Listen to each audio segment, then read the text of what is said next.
या होत्या वेगवान घडामोडी आणि आता आणखी काही बातम्या। बातमी मुंबईमधून येते। मुंबईतल्या सफाई कर्मचाऱ्यांच्या मागण्या गेल्या अनेक दिवसांपासून प्रलंबित आहेत आणि मागण्यांकडे दुर्लक्ष होत आहे असा आरोप करत सफाई कर्मचाऱ्यांनी अंधेरीमध्ये आंदोलन छेडलं। वेतनवाढीसह इतर अनेक मागण्या रखडल्याचं सफाई कर्मचाऱ्यांचं म्हणणं आहे। आपल्या मागण्या सरकारपर्यंत पोहोचवण्यासाठी माध्यमांची मदत मिळावी याकरता सफाई कर्मचाऱ्यांनी एबीपी माझाला निवेदन दिलं।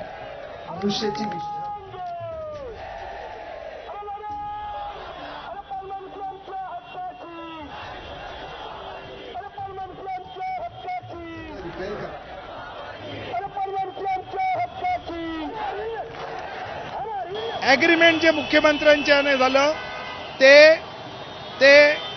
60 दिवसात पूर्ण करायचं होतं, झालेलं नाही। ते करा। केंद्र सरकार, महाराष्ट्र राज्य, बीएमसी, कॉन्ट्रॅक्टर किंवा त्या बिल्डिंगचा मालक यांनी ते पाईप सगळे दुरुस्त करावेत। यापुढे आम्ही 8 दिवसाची नोटीस देऊ, एकही कामगार त्या गल्लीत साफ करायला जाणार नाही। ही दुसरी बाब।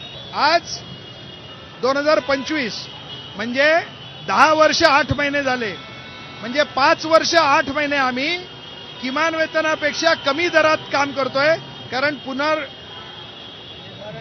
पुनर्निर्धारण झालेलं नाही, जे 2020 मध्ये व्हायला पाहिजे होतं ते झालं पाहिजे। आणि हे 5 वर्षात जे बुडले आहे आमचं ते कॉम्पेन्सेट करून मिळालं पाहिजे, अशी आमची इच्छा आहे। एबीपी माझा हे महाराष्ट्रातलं एक अतिशय लोकप्रिय असं चॅनल आहे। एबीपी माझाची जी टॅगलाईन आहे, उघडा डोळे आणि बघा, तर त्यामधनं तुमचं जे दुसरं आहे एबीपी माझाचा दणका आणि लोकांचे प्रश्न सुटतात। आता हे सगळे जे कामगार आहेत हे मुंबई महानगरपालिकेतले कंत्राटी सफाई कामगार आहेत आणि गेले 30 वर्ष आम्ही भांडतो आहोत। आत्ता 3 गोष्टी आम्ही एबीपी माझाला सांगायला आलो आणि आमचं म्हणणं असं आहे, जसं फाशी देतात ना तेव्हा सांगतात की मरेपर्यंत फाशी, तसं एबीपी माझाला तुम्हाला आमची रिक्वेस्ट आहे की आमचा प्रश्न सुटेपर्यंत तुम्ही आमच्याबरोबर राहा।